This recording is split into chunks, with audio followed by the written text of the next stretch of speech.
Quem foi que iniciou a primeira bruxa ou bruxo? Bom, essa frase não é minha, é uma frase da autora, sacerdotisa e bruxa wicana Doreen Valiente.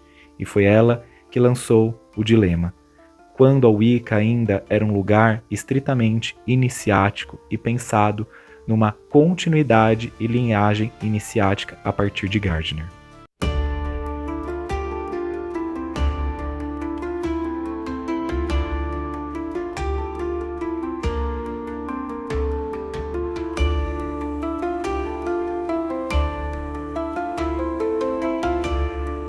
Olá pessoal, sejam muito bem-vindas e bem-vindos. Eu sou o Sérgio Lourenço, sacerdote wicano da tradição de Taliesin, e este é meu canal Minha Vida de Bruxo. Sejam muito bem-vindos, desde já peço para que você deixe o seu like, o seu comentário, compartilhe o vídeo com amigas e amigos interessados no tema, não deixe de inscrever-se no canal, ativar as notificações para continuar recebendo vídeos como esse. Então vamos para o tema do vídeo.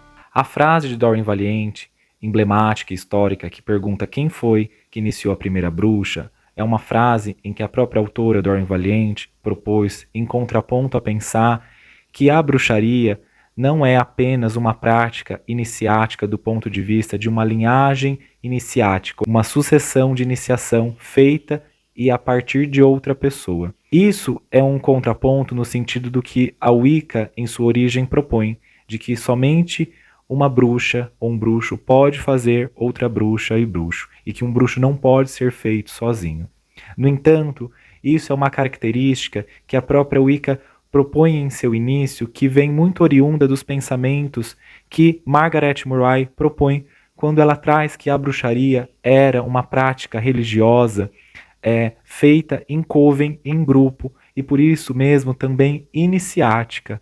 E é interessante esse emblema porque é um emblema que é mais tardio quando nós pensamos, e isso não sou eu que estou dizendo, é também o Raymond Buckland em seu livro, o livro Wicano de Bruxaria Solitária, que eu já indiquei aqui para vocês.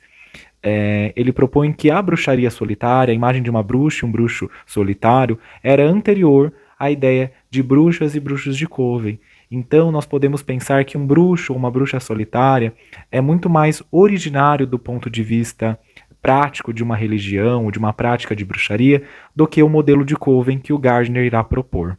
No entanto, isso não resolve o dilema quando pensamos na atualidade, sobretudo se nós viemos de um berço wicano, ou até mesmo de um berço wicano mais tradicional, ou de um viés mais tradicional, em que a iniciação é uma regra, isso é uma iniciação que passe para outra pessoa a outorga e também a identidade quanto bruxa e bruxo. Porém, isso também cai um pouco por terra quando pensamos que quem são os verdadeiros iniciadores da arte são os deuses.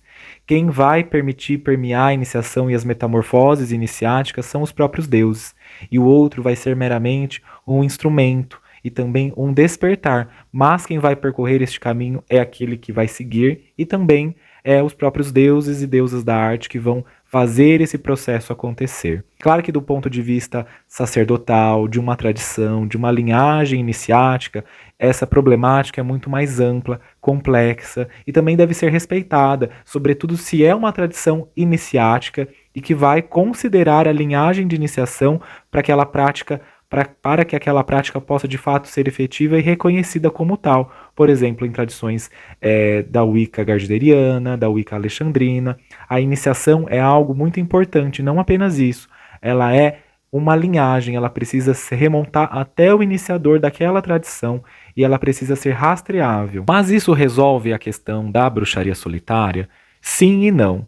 O que nós precisamos compreender é que a bruxaria solitária ela não é apenas uma prática à parte, como é também um subproduto daquilo que nós vamos pensar a bruxaria na atualidade. O que eu quero dizer é, quando a Wicca se funda, ela se funda como modelo de uma religião iniciática que é praticada em coven. E nós temos aí algumas figuras que foram pertencentes a esse coven originário, que é a Doreen Valiente, por exemplo.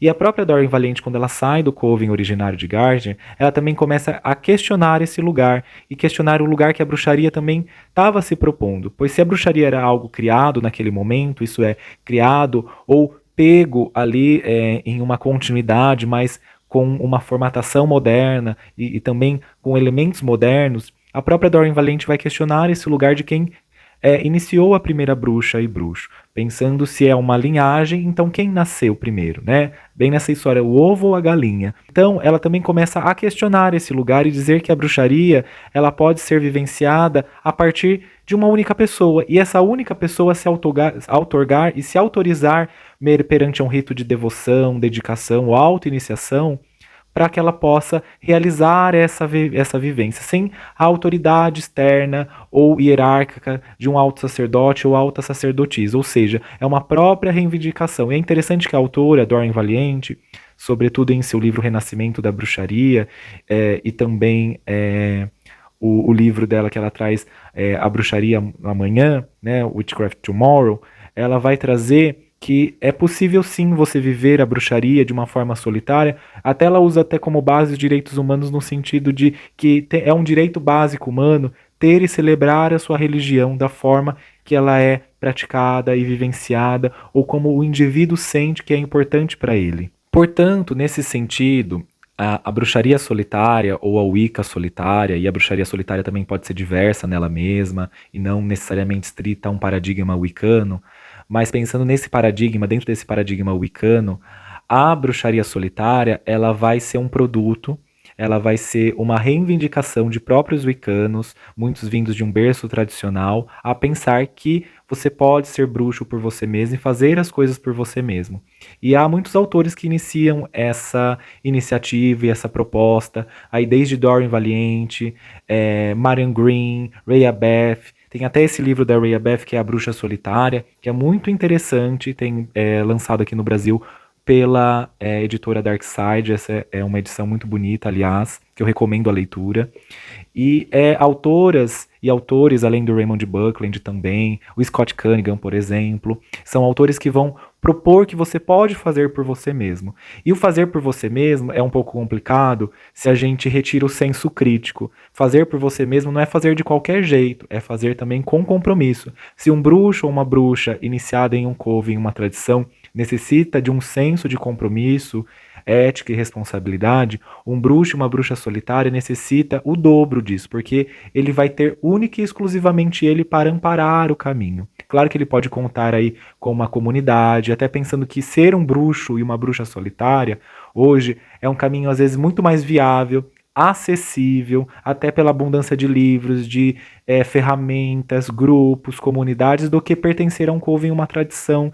E hoje isso é muito mais uma escolha do indivíduo do que uma necessidade ou uma falta de oportunidade, como era no início da Wicca, por exemplo. Quando a Wicca propõe o seu caminho solitário através desses autores, era muito mais oferecer um caminho porque o coven não, né, os covens até então não dava conta de receber e também treinar e também reunir pessoas para que pudessem efetivamente viver a arte tal como o modelo propunha até então. Então a Wicca solitária ou a bruxaria solitária naquele tempo, naquele momento, era uma proposta, uma segunda via para poder se vivenciar a arte, até que você pudesse vivenciar também isso dentro de um coven ou não. Mas hoje isso é um caminho mais relacionado a uma escolha do indivíduo mesmo. Uma escolha que pode ser consciente, não necessariamente permanente. Você pode estar solitário hoje e amanhã querer ingressar num coven, ou você pode estar num coven hoje e amanhã querer ingressar num caminho solitário. Isso hoje está muito mais um lugar de uma escolha e também de uma autonomia que que a própria sociedade, a própria comunidade wiccana hoje também oferece, até pela sua abundância de livros, autores, tradições, pensamentos, também o acesso a materiais que antes eram mais escassos. Nesse sentido, a bruxaria solitária ela nasce num contexto que é da década de 70, sobretudo quando a Wicca começa a rever os seus próprios paradigmas e, sobretudo, quando a Wicca vai de encontro com a cultura norte-americana. E é interessante até porque isso não era apenas um momento de quebra de paradigmas sociais coletivos, né, a década de 70, 60, 70, 80, mas era também um momento em que a Wicca ganha um novo território, por isso ela pode ser pensada de uma outra maneira. E um dos grandes responsáveis por esse paradigma solitário wiccano, embora ele venha de um berço tradicional da Wicca, o Raymond Buckland, ele propõe em muitos livros seus essa possibilidade das pessoas poderem não apenas vivenciar a Wicca de maneira solitária, mas também se autotreinarem, elas mesmas se disciplinarem, se autorresponsabilizarem, desculpa, e se comprometerem com o seu próprio treinamento. Claro que isso, no início, trouxe muitas problemáticas, porque muitos wiccanos de viés tradicional questionavam até mesmo a fidedignidade dessa jornada solitária, se aquela pessoa era mesmo comprometida, e questionavam então a validade disso. Hoje, isso é um assunto muito mais menor, do ponto de vista de comunidade pagã, wicana. Hoje muitos wicanos, até mesmo tradicionais, reconhecem a via solitária como uma via digna e uma via real para aqueles e aquelas que buscam isso com seriedade e profundidade. Mas também é um lugar em que vai se ter um questionamento dessa validade de quem é bruxo, de quem não é.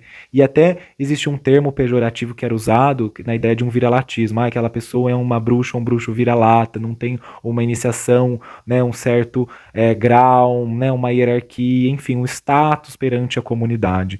E isso é um pouco problemático, aliás, quando nós pensamos que isso não necessariamente é um status de validade. Você pode estar escorado ou ancorado numa tradição, mas isso não te torna, do ponto de vista vivencial, legitimamente um bruxo. Né? Como que a gente pode medir isso? Como que a gente mede isso?